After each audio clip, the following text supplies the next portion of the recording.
Alright guys, we're going to be talking about exponential functions today. So what we need to know is that this is the standard form for exponential function, okay? Y equals a times b raised to the x.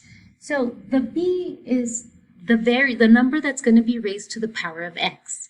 These are called exponential because if you notice, on the exponent is our variable x, which didn't used to be there in linear or quadratic.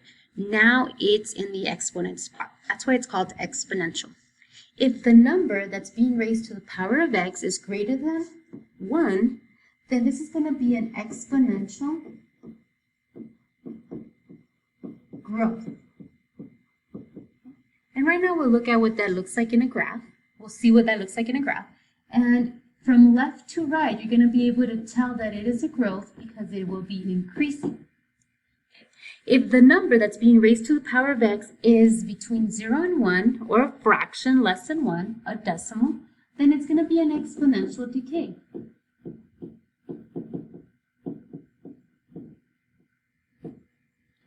And from left to right, the function is going to be decreasing, or our line, it's going to be decreasing.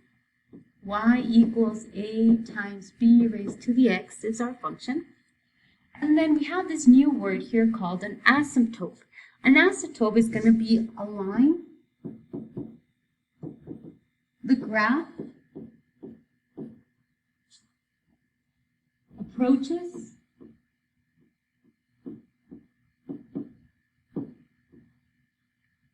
but does not touch or cross. All right, so here's our first equation, and we can actually do this by hand. We have y equals 2 to the power of x. So I'm going to make a little table here for my x values and my y values, or my input and my output. Let's put -2, -1, 0, 1, and 2, just like we did with quadratics. Okay, so 2 to the power of 0, if you're not sure, you could always use your calculator, is 2 to the power of 0. Okay, I don't know if you remember your properties of exponent, but anything to the 0 is 1. So here, where x is 0, y is 1. So I can actually plot that point already, 0, 1, which lands on my y-intercept or my y-axis, so I can fill that out already. All right, then we have 2, and we have, right after the 0, we have a 1. So if I plug in 2 to the power of 1, well, 2 is just there once, it's 2, so 2. And then 2 to the power of 2, when I substitute in place of x a 2, that's 2 squared, well, that's 4. And you can always use your calculator, or you could graph it and all that good stuff. Now, let's review real quick our negative exponents. Now that I go to this -1, well, 2 to the -1, remember, properties of exponent, when the exponent is negative, it tells you, I don't belong here, I belong on the other side of a fraction. So you make a fraction, and you put that 2 on the bottom. And 2 to the power of 1 is just 2, so it's 1 over 2. So 1 over 2, or 0.5, 0.5. Well, then 2 to the -2 tells you again, I don't belong here, I belong on the other side. Move it to the bottom of a fraction, change it to a positive exponent, and 2 to the power of 2 is 4. So this is 1/4, or 0.25. And if you notice, you're getting 2 squared will give you 4, 2 to the power of 1 will give you 2, and then when we go to negatives, it's the same thing, but it's a fraction, 1 over 2 and 1 over 4. So very similar, right? Because they're the same numbers, but once you go to a negative exponent, it becomes a fraction. So it's a number under a fraction. All right, so just a little hint there how to do it by hand. Let's plot this. -1 was 0.5, -2, 0.25, and then 1 is 2, and 2 is 4, 1, 2, 3, 4. And if we do 3, 2 to the power of 3 is 8, or if you want to use a calculator, 2 to the power of 3, 8. All right, 1, 2, 3, 4. There it is. And there's our graph. Now I want us to use the calculator to see what it looks like. So let's go to a graph. Graph. right, so let's put 2 raised to the power of x. All right, enter. And there's our graph, and we can do Control T to get our values. Okay, but more importantly, I wanted you to see that on the left side here, it gets really, really close. So if I go to the negative sides, which are my left side, it keeps approaching 0, and my number keeps getting smaller and smaller and smaller and smaller, but it actually never gets to 0. Why? Because a negative exponent will change my numbers to a fraction, and I can always break a fraction down into a smaller fraction and a smaller fraction that I will never get to 0. So my asymptote is y equals 0, which is going to be the same value for my range, but since we're above the 0, greater than. Never equal to, because remember, it will never equal 0. And then from left to right, I can see it's a growth. Also, I could see because the b here is a 2, so it will be a growth. And then my domain, it goes forever to the left, forever to the right. It's going to be all real numbers. Let's do number 2. So number 2 on the calculator, let's open a graph. Y equals, remember f of x is your y, so then 1/4, ooh, important, make sure you use parentheses. 1/4, then close parentheses, we click to the right, close parentheses, raised to the x, which is the button under the equal sign. Enter. I can see from the graph that from left to right is going down, so it is a decay.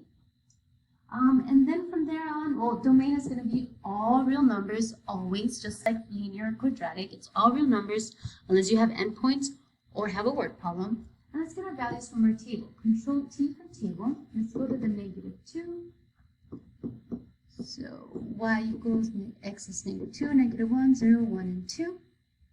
-2 is 16, 1 is 4, 0 is 1, 2 is 0.25, and 1 is 0.25 and 2 is 0.0625.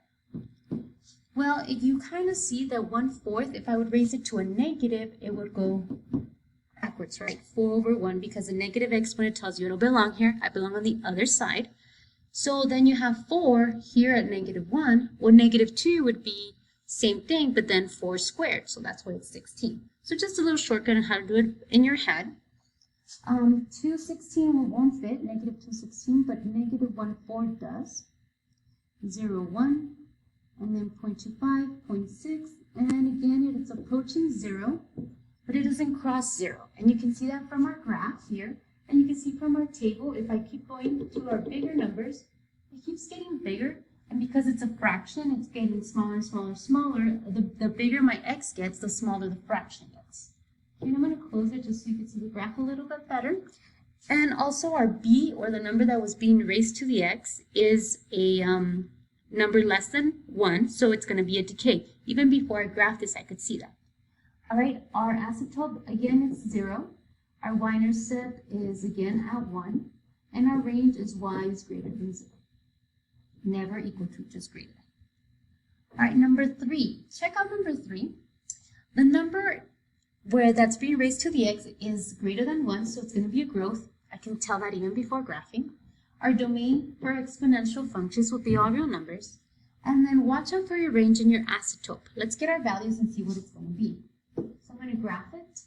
So I'm going to go get a new graph. And it's going to be 3 raised to the x minus 1. Oops, careful. Make sure you click to the right so your cursor gets big and then put a -1. Careful, make sure it's not a negative, use a minus, and that it's not in your exponent box. All right, so there it is, Control T for table. You can already see it was a growth like we said, and now our values all moved down. Very similar to our previous one, but now they moved down. So let's go to the -2. Okay, -2, -1, 0, 1, and 2. So -0.88. -0.66, 0 is 0, 1 is 2, and 2 is 8. So let's plug that. So those are very small numbers. I'm not going to be, oops, -1, -2. Then 0, 0, sorry, I messed up in the first one. Then 1, 2, then 2, 8. Okay, sorry. I'm going to put them positive the first time instead of negative. Anyways, so our asymptote now moves down. Now it is at y equals -1. We'll check that out. That comes from here. If I subtract a 1, it moves all my numbers down 1. So my asymptote that used to be at 0, now we crossed past the 0, and we're approaching -1. That means that changes my range too to -1. We're still above, so it's still y is greater than -1 because our graph is up here, right, on this side of our graph or our quadrant. And then our y-intercept also changed. It went down to 0. Oh, let's not write it like that. It's 0, 0. Okay. That's where it crosses the y-axis. So everything got moved down because of this -1. So it was a transformation of exponentials there. So what do you think is going to happen when we have a +4? You guessed it, it's going to move up. So I'm going to open a graph. In parentheses, that's a 1/3. Oops. 1/3. Close parentheses, raised to the x plus, oops, make sure it's not in the x when I click right, +4. Okay, so it's going to be a decay because our fraction there's a 1/3 x, right? So it is going from left to right, down. I'm going to move this a little bit down so we can see the rest. So it is a decay, right? We can see the domain from left to right is going to keep going, all real numbers. Our asymptote did move up. See how it's now at 1, 2, and if you want to add a grid, menu, view, grid, that might help us, the lines. 1, 2, 3, 4, it approaches the 4, but it doesn't cross it. And just to make sure, let's look at our values. On the negative, we go 13. That's a y. -2, -1, 0, 1, and 2. 13, 7, 5, 4.33. And 4.11. Okay, so yeah, you see how it's going to approach the 4, but doesn't go past it. So 217 would be too big, -1, 1, 2, 3, 4, 5, 6, 7. Sorry, -213 would be too big. 0's at 5, 1, 2, 3, 4, 5. And then from there on, we get fractions, really small decimals that approach the 4. So y equals 4 is our asymptote.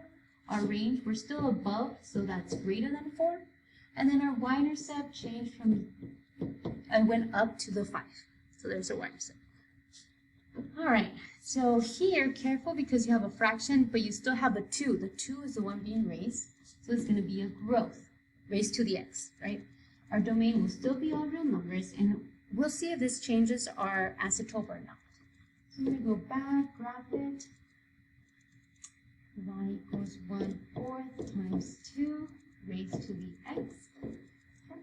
So we're back to our asymptote being at 0. You can see from the graph. We are going from left to right. It is increasing, so it is a growth. And I'm going really fast because my time is running out. Our y-intercept, though, careful because it's not at 0 or at a whole number. So if you go back and get your table, -2, -1, 0, 1, and 2, we go to where x is 0, and that's 0.25. So that's actually my y-intercept, 0.25. 1 is 0.5, 2 is 1, 3 is 2, and so on. And here we get 0.125, and so on. So I don't have that much time, guys. So my time's running out of recording. But I'm going to plot what I can. 0.5, 2 is 1, 3 is 2. And it looks something like that. Well, if you notice, it actually kind of moved a little bit to the right. So I guess that worked out wider, which that's what our fraction is doing. All right. I don't think I'll be able to finish number 6, but I'm going to try. So there, graph it, 5 times parentheses, 1/2, close parentheses, raised to the x, -3. Wait. Raised to the x, click to the right, -3, or else we'll get a weird answer. So move down because of the 3. So y equals -3.